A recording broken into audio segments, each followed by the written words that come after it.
പതിവ് പോലെ ഇന്നും ഒരു ഇലക്ട്രോണിക് ഡിവൈസ് നമ്മുടെ ഓപ്പറേഷൻ ടേബിളിൽ കിട്ടിയിട്ടുണ്ട്. ഓമിനിയുടെ ഒരു LED ട്യൂബ് ലൈറ്റ് ആണ് കക്ഷി.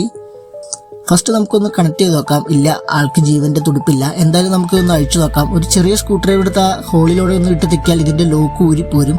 ഇനി പയ്യെ സാവധാനം ആ LED സ്ട്രിപ്പ് ഒന്ന് ഊരിയെടുക്കണം. ഇത് പൂർണ്ണമായിട്ടും ഊരിയെടുക്കരുത്, കാരണം തിരിച്ചു വെക്കാൻ ഭയങ്കര ബുദ്ധിമുട്ടായിരിക്കും.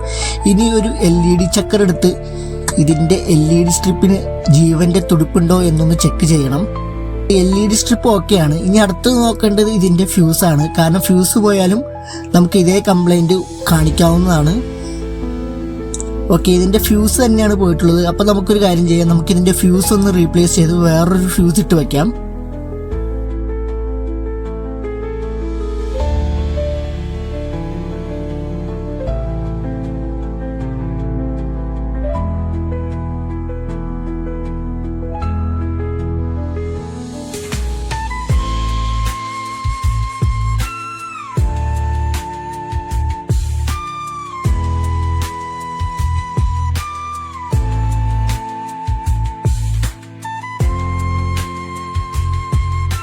എൻ്റെ കയ്യിൽ ഈ ഒരു കമ്പനിയുടെ തന്നെ വേറൊരു ബോർഡ് ഉള്ളത് കൊണ്ട് തന്നെ ഇതിലെ ഫ്യൂസ് നമുക്ക് ഇതിലേക്ക് ഉപയോഗിക്കാം.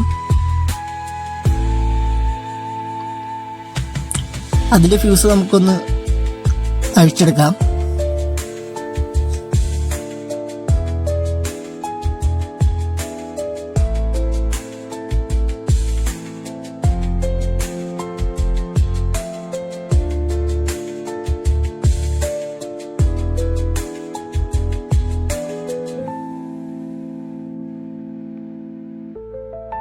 ഓക്കെ, അതിലെ ഫ്യൂസ് നമ്മുടെ കയ്യിൽ കിട്ടിയിട്ടുണ്ട്. ഇനി ഈ ഫ്യൂസ് ഒന്ന് നമ്മുടെ പഴയ ബോർഡിലേക്ക് ഒന്ന് തിരിച്ച് സോൾഡർ ചെയ്ത് കൊടുക്കാം. ബോർഡിന്റെ ബാക്കിൽ കൂടിയാണ് സോൾഡർ ചെയ്ത് വയ്ക്കുന്നത്, കാരണം എളുപ്പം അതായിരിക്കും.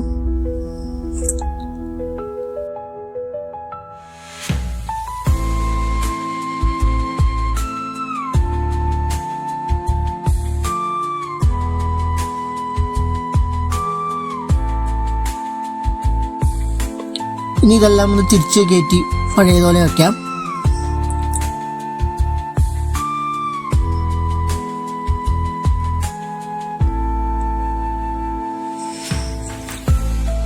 ഇനി ഒന്ന് കണക്ട് ചെയ്തിട്ട് ഓൺ ചെയ്ത് നോക്കാം. സാധനം വർക്കിംഗ് ആണ്. ഇതുപോലെ നിങ്ങളുടെ വീട്ടിലും ഇതുപോലെ കേടായിട്ടുണ്ടെങ്കിൽ ഒന്ന് അഴിച്ചു നോക്കാവുന്നതേ ഉള്ളൂ. നമുക്ക് തന്നെ ചെക്ക് ചെയ്തെടുക്കാം.